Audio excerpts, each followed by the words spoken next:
All right, people, so we're back on Breaking Dawn. We're 20 minutes past the hour of 7 o'clock. We got Mr. Olsen Oliver here with us this morning. He's a trauma responder from Elder Associates Limited. And we're here to talk about a men's forum that is coming up. The first date is the 12th and the 26th of July. That is, the first one's supposed to be this weekend, this Saturday. And the others will take place on the 9th and the 23rd of August. And 10 a.m. to 12 noon will be the time. I'll give you all the other information. But for now, we want to find out first, as we say good morning to Mr. Oliver. Good morning, welcome to the program. And what is this men's forum? Like, what is it intended to do? What is the objective? Good morning, and thank you for having me on set. It's a pleasure being here. Sure. So the men's forum is intended to reach out to our men, to give them a space, a safe space, a sanctuary, in order to speak about men's issues. Okay. It is also meant to give them that opportunity to share with us their concerns and what have you, because we must remember that the world is not made up of atoms, but of human stories. And our men have stories to tell. Ah, boy. Talking about stories to tell, men, with these stories to tell, men have but okay, it's a men's forum. We want men to come out and speak about their issues, on what's bothering them, what they go through on a daily basis, what makes them happy, what makes them sad, what makes them angry. Is this what we're talking about? We are also speaking about that, and we are also promoting a person that has self-worth, self-discovery, self-awareness, because you cannot give away that which you don't have. So we are trying to create in our men what is their true identity, so that they could be an influencer of self, of their families and friends, and an influencer throughout the world. Well, you use the term influencer. Influencers are all over now on social media. Everybody's an influencer. But really and truly, when we use the word influence, a man, okay, from the perspective of being the earner, right? The man of the house then. Yes, the breadwinner. Right? The breadwinner, the Yes. man of the house. Before we had social media and this term influencer being thrown around, the man was the main influence of the home. Precisely. Right? As the breadwinner. Yes. Right? And over time, society adjusted itself, and women have also emerged as the breadwinner in some homes, right? Do you think that, and it's going to be a little controversial question, women don't start eating, do you think that kind of shifted the balance and took away from a man being or feeling like a man? So relationships have evolved. Right. So that while we have various elements of a relationship, there are some basic tenets in a relationship: respect and honor, equity and equality, and all of these things are critically important in a relationship. And while that may be so, based on systemic chatter, what we are hearing out there, and lenses of objectification, we have profiled the man in a certain way.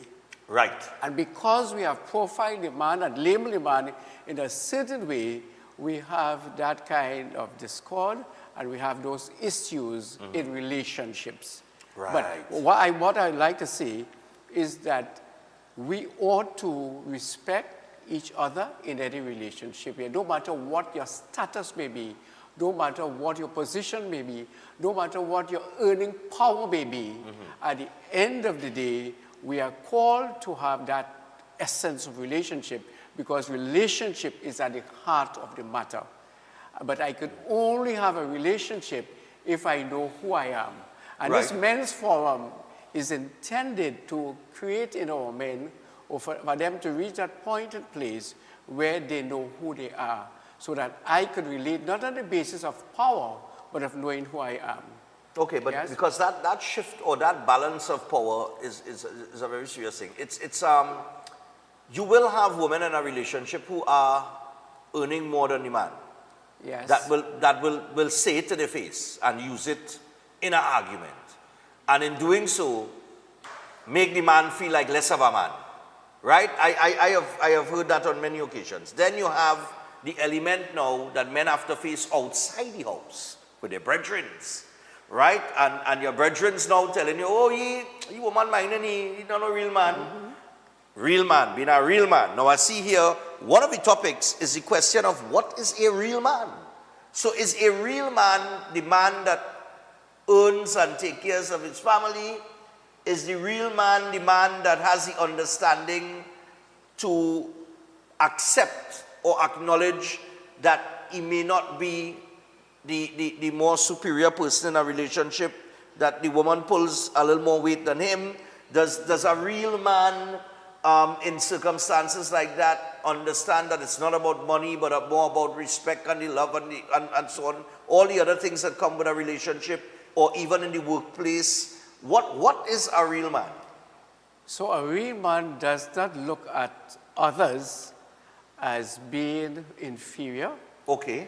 Because there is something that is called lenses of objectification based on what we are hearing out there. And you are quite correct. Because out there we are hearing all kind of things there. That you are making more money, then therefore you are supposed to boss your husband, boss the man, and what have you. So that is what is called inferiorization. And at the end of the day, that doesn't have any relationship with who we are. Because we are more than what we earn, we are more than what position that we may have, we are more than that. But the systemic chatter that we hear out there, and it is promoted in many different fora.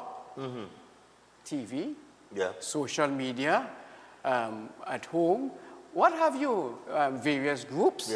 And they are sort of, I said, profiling and labeling what a man should look like and also what a woman should look like. Right. But at the end of the day, we must not compete against each other, but we must complete each other. Ah, boy, I like that. Don't compete with each other, but complete each other. Don't compete, complete. Ah, I like that. That's a good And that is how it's supposed to be. So that in the men's forum, we would share with you strategies how we could complete each other. So that at the end of the day, society will experience more harmony, our home will experience more harmony, our schools, our place of worships, all right? Our place of worship will experience more harmony. Harmony, very important. It's interesting that you said that, because I was just thinking about, it seems that men, well, I mean more so when you look at the schools, the little school incidents, like the girls, like they're gone mad these days. You see more girls fighting than boys. But usually, it seems that men have lost the art of making peace in terms of confrontation. It seems like a lot of confrontations is met with aggression, anger, things like that. Now, I would like to think that isn't coming from just that incident of disagreement or whatever, but maybe a lot of other things that build up in a man's mind and you carry it with you now. Because a lot of men will carry things and not talk about it because they don't feel comfortable talking about it, or they don't feel, because they feel it's going to come back on them. This one will want to talk to that one, and then you have the he say and the he say and she say and them say, right? A man's ability or a man's position of comfort, coming from a state of comfort, in feeling comfortable to express themselves in a particular way, I think comes from how we grow boys. And I'll tell you why. I've always had this saying. I've always said this. One of the things that men feel uncomfortable doing is crying. Because from a little boy, somebody tell you what you're crying for is a little girl. Right?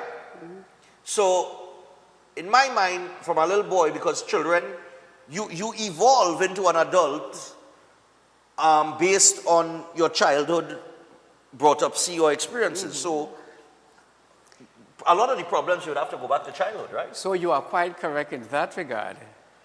Research has shown that from the age of 0 to 17 years, you have been told 145,000 times negative things. Wow. So you have been socialized in a particular way. So you have that kind of posture that you are selling, you are demonstrating and manifesting one of negativity. So that if you know who you are, your true self, your true identity, you will realize that the locus of control resides within you. That you have the power to make a positive difference. But the only way you could do that is when you come to that realization. So that's why we talk about self-awareness and self-discovery and self-esteem. So that once you know who you are, somebody can say something negative about you on parliamentary, maybe. But you have the capacity to say, okay, I can brush that aside because I know who I am. Right. That is not my true identity. And no one is going to chain me up and allow me to react a certain way. And that is why when we talk about the 90-10 principle, it says that your life is made up of 10% reality and 90% is how you react to that reality. Wow. Or respond to that reality. Okay. I'm here this morning. This is part of my reality this morning. Right. I could respond differently. I could have said, okay, I'm coming on set. Oh boy, let me call in and say, I'm not well. I'm not going to be on set. Okay. Or when I reach your comfortable accommodation, I can say, I don't think I can make it. I'm frightened and scared. Right. But I said, otherwise, I say, I'll be here because it is in my DNA that men ought to rise up so that our homes and place of worship, society, our socializing entities will experience the power of the man. I have put here, never underestimate the worth of a productive man in the home, the church, the temple, the mosque, the school, the society, and the nation. That's my own quotation. Never underestimate the worth of a productive man in the home, the church, temple, mosque, the school, the society, and the nation. Aristotle said, and he said it succinctly, knowing yourself is the beginning of true wisdom. Knowing yourself is the beginning of true wisdom. So that when our men begin to know who they are, then we are going to have that ripple effect, a positive difference in the lives of society. And you mentioned about influencer. I can influence myself by having negative or positive self-talk. So I can say I'm a man of worth, I'm a man of substance, and I want to be the best version of myself. I can say that. So I am influencing myself, so self first. And if I influence myself in a positive way, then I could influence those around me. I could be a motivator. I could be a sign and a presence of light to others. And then you have the ripple effect. Right. But if I don't influence myself in a positive way, then therefore how can I influence society or the home or the school? Look at our schools and our homes. How many men are in PTA? Because our men do not see themselves as worthy of making a contribution. Because when we look at systemic chatter and lenses of objectification, we have that challenge for our men. Yeah. I was about to ask you that, in terms of parenting, we have a lot of, and that's probably the next problem too, because we have a lot of young men growing up in homes with single parents, right?